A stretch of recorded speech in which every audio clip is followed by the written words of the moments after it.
어린 왕자가 사는 별에는 특별한 장미꽃이 하나 있습니다. 그 장미는 무척 아름답지만 까다롭고 자존심 강한 성격을 가지고 있죠. 어린 왕자는 아침마다 장미의 가시를 살피고 따스한 햇볕을 쬐게 해주고 추운 밤에는 유리 덮개로 덮어 보호해줍니다. 장미는 자신이 특별하다 말하며 어린 왕자의 정성을 당연한 듯 여기지만 어린 왕자는 점점 그 꽃이 힘겨워지기 시작합니다.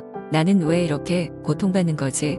어린 왕자는 혼란스럽습니다. 그는 장미를 사랑한다고 느끼지만 장미의 자존심과 요구는 어린 왕자를 지치게 만들죠. 결국 그는 장미를 남겨둔 채 별을 떠나기로 결심합니다. 그는 다른 행성들을 여행하며 새로운 경험을 쌓아가지만 마음 한구석에 남은 장미에 대한 미련은 지워지지 않죠. 그는 여전히 그 장미가 자신에게 어떤 의미인지 이해하지 못한 채 떠돌고 있습니다. 그러던 중 어린 왕자는 지구의 한 사막에서 여우를 만납니다. 여우는 그를 보며 다가와 나를 길들여줘라고 말하죠. 어린 왕자는 이 낯선 말을 이해할 수 없습니다. 길들인다는 게 무슨 뜻이지?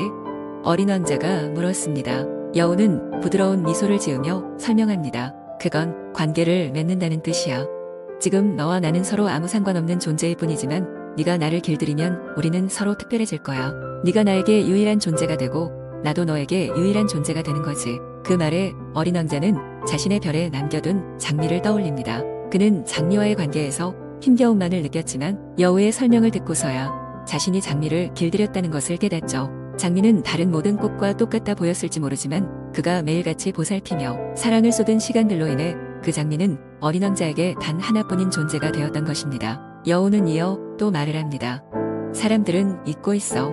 중요한 건 눈에 보이지 않다는 걸 마음으로만 볼 수 있지. 그는 여우와의 대화로 비로소 사랑의 의미와 관계의 깊이를 이해하게 됩니다. 어린 왕자는 장미가 주었던 기쁨과 슬픔을 모두 떠올려 봅니다. 이제 그는 그 감정들이 단지 힘겨운 것이 아니었음을, 그 속에 사랑과 책임이 숨어 있었다는 것을 알게 되죠. 여우가 마지막으로 덧붙입니다. 너는 네가 길들인 것에 대해 책임이 있어.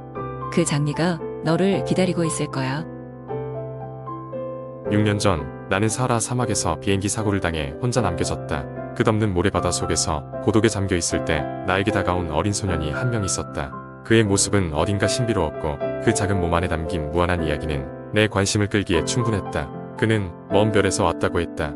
그의 여정은 수많은 작은 행성을 지나온 이야기로 시작되었다. 첫 번째 별에는 온 세상을 다스리는 권능을 가진 임금이 살고 있었다. 하지만 그 임금은 오직 이치에 맞는 명령만을 내릴 수 있었다. 그는 명령하는 것에 대한 집착이 있었지만 결국 세상을 다스릴 수는 없었다. 이 작은 별에서 어린 왕자는 처음으로 권위의 허망함을 느꼈을지도 모른다. 두 번째 별에선 허영쟁이를 만났다. 그 별에 혼자 사는 그는 자신을 숭배할 누군가를 늘 갈망했다. 어린 왕자가 다가오자 그는 마치 자신을 칭송하러 온 것처럼 행동했다. 그의 끝없는 자만심은 외로움에서 비롯된 것이었지만 그 허영의 실체는 빈 껍데기에 불과했다. 세 번째 별엔 술고래가 있었다. 술고래는 술을 마시는 자신이 부끄러웠고 그 부끄러움을 잊기 위해 계속해서 술을 마셨다. 악순환 속에 빠져드는 술고래의 삶은 어린 왕자에게 무의미한 반복의 허무함을 일깨워 주었다. 네 번째 별에서는 상인을 만났다. 상인은 별들을 셈하며 그것들이 모두 자기 것이라고 주장했다. 그에게는 별을 소유하는 것만이 중요한 의미를 가졌을 뿐 그것을 어떻게 사용하는지는 상관없었다.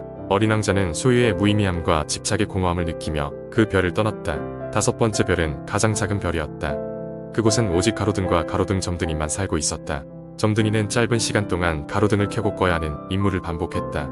이 별은 노을 보는 걸 즐기는 어린 왕자에게 매우 매력적이었지만 바쁜 점등인에게 그 사실을 말할 순 없었다. 어린 왕자는 이 작은 별에서 더 오래 머물고 싶었지만 그곳에는 그의 자리가 없었다. 여섯 번째 별은 매우 컸다. 그곳에는 늙은 지리학자가 있었는데 그는 서재에 앉아 탐험가들의 보고를 받아 지도를 그릴 뿐 스스로는 세상을 탐험하지는 않았다. 어린 왕자는 그에게 장미는 지리학에 기록되지 않나요? 라고 물었으나 지리학자는 덧없는 존재인 꽃은 기록하지 않는다고 답했다. 그 말을 듣고 어린 왕자는 자기 별의 장미가 덧없을지도 모른다는 생각에 슬퍼졌다. 마침내 일곱 번째 별, 지구에 도착했다. 지구는 이전에 그가 방문했던 어느 별보다도 복잡하고 많은 사람들이 살고 있었다. 어린 왕자는 허영과 권력, 소유 등에 집착하며 목적 없이 무언가를 끝없이 쫓으며 살아가는 지구인들의 모습을 보며 깊은 고독을 느꼈다. 마침내 여호와의 만남으로 자신이 떠나온 별에 남겨둔 장미의 소중함을 깨닫게 된 어린 왕자는 그 책임을 다하기 위해 별로 돌아가기로 결심한다. 하지만 그의 몸은 이제 너무 무거워졌고 별로 돌아가기 위해서는 그 몸을 벗어던져야만 했다. 어린 왕자는 지구에서 처음 만났던 뱀이 했던 말을 떠올렸다. 나의 독은 매우 강해. 원하는 사람은 누구든 돌려보내줄 수 있지. 어린 왕자는 뱀에게 자신을 물어달라고 부탁한다. 쓰러지기 직전 그는 나에게 말했다. 내가 죽은 것처럼 보일 거야. 하지만 그게 아니야. 그의 작은 몸은 모래 위에 조용히 쓰러졌지만 나는 그가 자신의 별로 돌아간 것임을 믿었다.